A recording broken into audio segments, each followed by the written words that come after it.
Good morning बच्चों।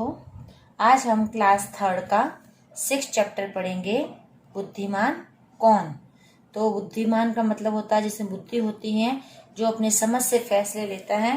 तो इस लेसन में क्या होता है वो आगे अपन पढ़ेंगे। बताया गया है कि एक परीक्षा होती है, उसमें से बुद्धिमान कौन होता है तो इसके बारे में बताया गया है। ठीक है, चलो चैप्टर स्टार्ट करते हैं।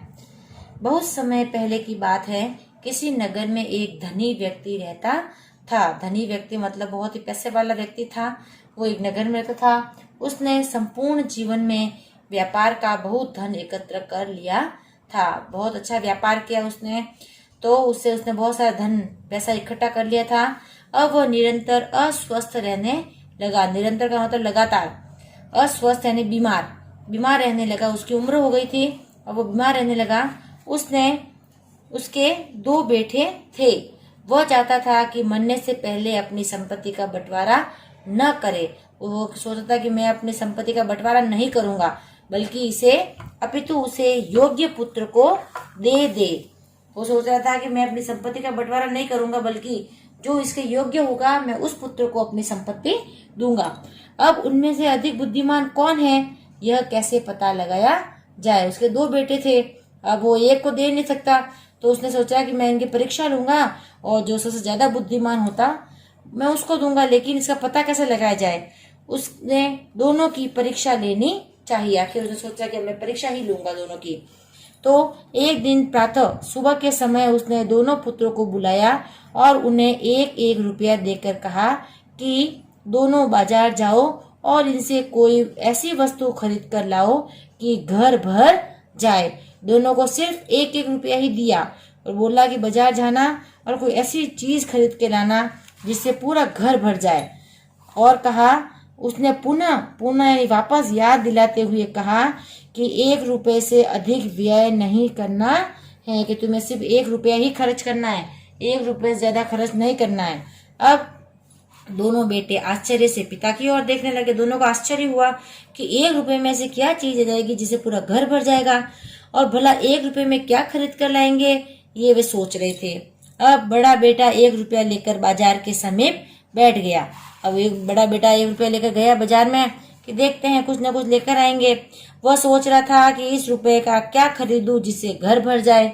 दोपहर ढलने लगी। अचानक उसके सामने से भूसे से भरी एक गाड़ी आती दिखाई दी। भूसा होता है ना, खाद का। तो उसे गाड़ी आती दिखाई दी, तो उसने सोचा कि इससे अवश्य ही घर भर जाएगा। उसने कहा कि भूसा ले लेता हूँ तो पूरा घर भर जाएगा। और उसने मोल भाव, वह गाड़ीवान के पास गया और उसने मोल भाव करने लगा। उससे कहा कि भाई मुझे ये 1 भूसे की गाड़ी दे दे, तो मैं तेरे को 1 रुपये में खरीद लूंगा। अंत में 1 रुपये में उसने सारा भूसा खरीद लिया और घर ले आया। अब बड़ा बेटा तो क्या लेकर आया, गाड़ी भर के भूसा, घर भरने के लिए। पिता ने बेटे को भूसे से भरी गाड़ी लाते देखा, परंतु बोला कुछ भी नहीं। उसने बोला कि चलो कोई बात नहीं, छोड़ आया। और बड़ा बेटा भूसे को कमरे में भरने लगा। जब सारा भूसा उतार लिया, तब भी घर तो क्या, वह कमरा भी खाली रह गया। एक कमरा भी नहीं भर सका वो उस भूसे से। गाड़ीवान तो पैसे लेकर चला गया। अब छोटा बेटा बाजार में घूमता हुआ सोच रहा था कि 1 रुपये में क्या खरीदूं कि घर भर जाए। तो उसने 10 मोमबत्तियां खरीदी और घर आ गया। क्या खरीदी उसने, मोमबत्तियां खरीदी 1 रुपये की 10। और अब सूरज ढल चुका था, अंधेरा होने लगा था। घर पर उसके पिता और उसका भाई दोनों प्रतीक्षा यानी इंतजार कर रहे थे। अभी तक नहीं आया छोटा भाई। और उसने जलाकर 1-1 मोमबत्ती सभी कमरों में रख दी। जैसे ही वो आया, उसने 1-1 करके सारी मोमबत्तियां जलाई और सब कमरों में रख दी। सारा घर प्रकाश से भर गया। घर भर गया ना, किसे भर गया, प्रकाश से भर गया। पिता यह सब देखकर बहुत प्रसन्न हुआ। उसने छोटे बेटे की पीठ थपथपाकर गर्व से कहा, पीठ थपथपाना मतलब बहुत गर्व होना, शाबाशी देना। तो गर्व से कहा, बेटा तुमने बुद्धि से काम लिया, तुम ही मेरे सच्चे उत्तराधिकारी हो। क्यों? क्योंकि तुम में बुद्धि है कोई भी काम करने की, और मेरे जितने भी धन है उसके उत्तराधिकारी कौन हो, तुम हो। हम सभी एक बड़े घर में रहते हैं। तो ये अब सीख आ रही है कि इस लेसन से क्या सीख मिलती है। तो कवि कहता है कि हम सभी एक बड़े घर में रहते हैं जिसे भारतवर्ष कहते हैं। ये हमारा भारत देश एक बड़ा घर के जैसे हैं। हम में से प्रत्येक को कुछ 1 रुपया, कुछ को 2 रुपए और कुछ को उससे भी अधिक रुपए दिए गए हैं। हमें सबको पैसे मिले हैं। ये ऐसे रुपए नहीं है जिनसे हम कोई वस्तु खरीद सके। हमें भगवान ने ये दिए हैं शक्तियां, हमें भगवान ने वो तोहफा दिए हैं। पैसों के रूप में बोले तो हमें संस्कार मिले हैं, अपितु ये विभिन्न शक्तियां हैं हमारे अंदर जो हमें दी गई हैं। हमसे प्रत्येक के पास शारीरिक शक्ति, अब देखो कोई शारीरिक शक्ति में अच्छा होता है, कोई बौद्धिक योग्यता में अच्छा होता है, कोई चारित्रिक बल में अच्छा होता है।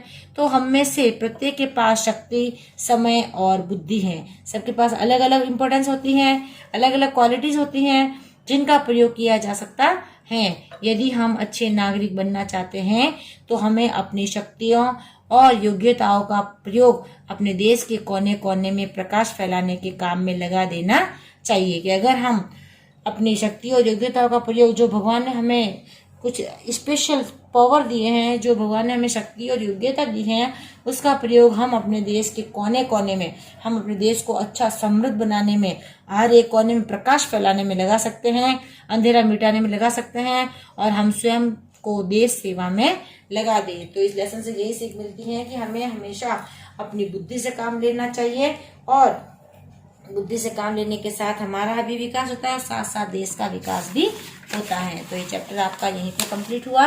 ठीक है, तो अब इसके अपन क्वेश्चन आंसर्स करते हैं। निम्नलिखित प्रश्नों के उत्तर दीजिए। फर्स्ट है, धनी व्यक्ति अपने पुत्रों की परीक्षा क्यों लेना चाहता था?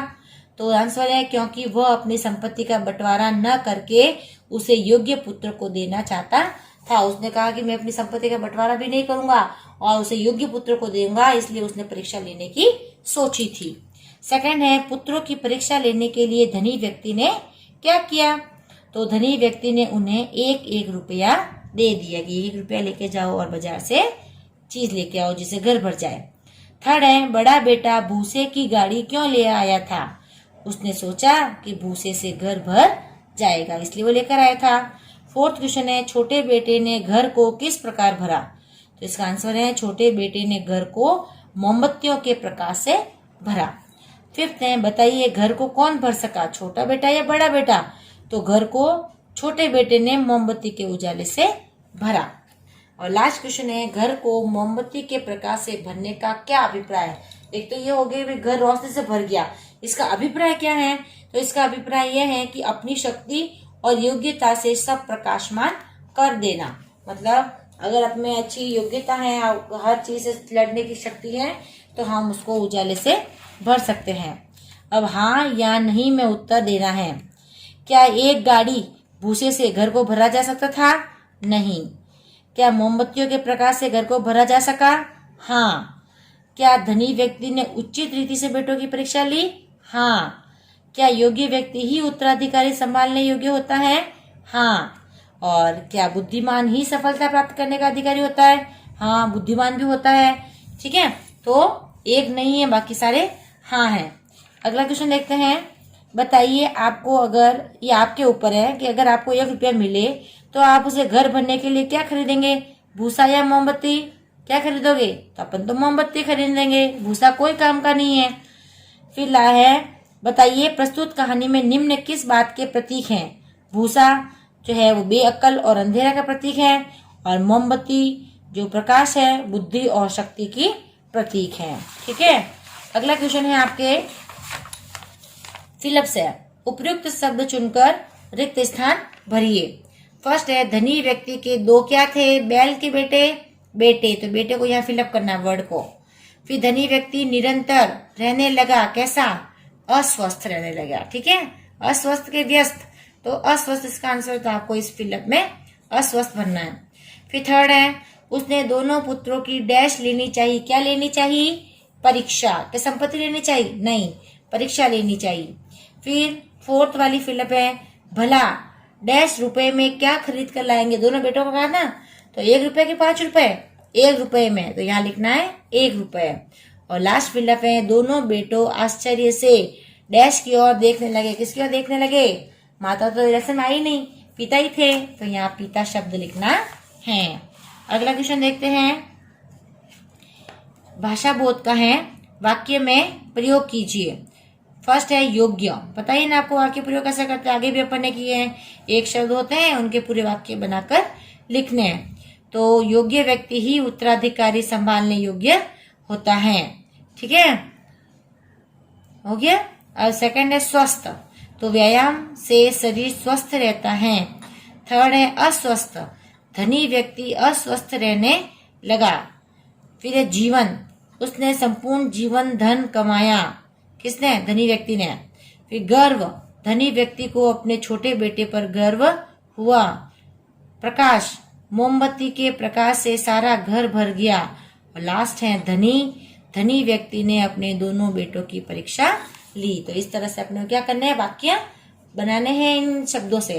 अगला है समानार्थी शब्द लिखिए। समानार्थी का मतलब होता है समान अर्थ वाले, जिनका अर्थ समान होता है।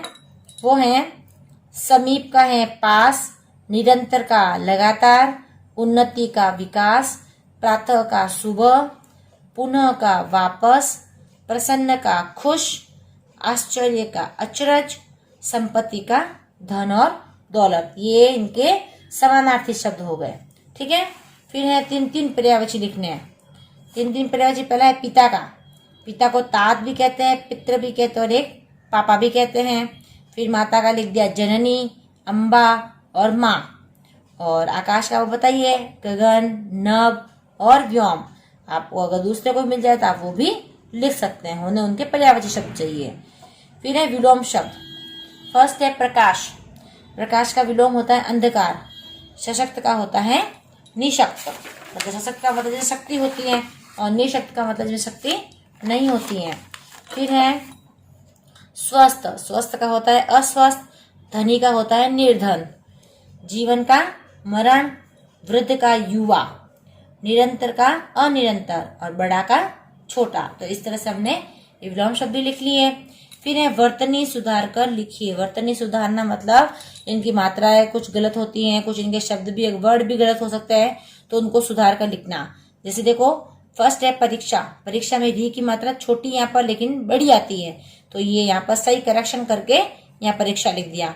फिर संपत्ति में ती की मात्रा छोटी आनी चाहिए, तो अपन ने यहाँ लिख दी। फिर चरित्र में री की मात्रा कैसी आएगी, छोटी आएगी, यहाँ बड़ी है, तो ये भी हमने किया। फिर मोमबत्ती में ती की मात्रा बड़ी आती है, यहाँ पर छोटी दे रखी है।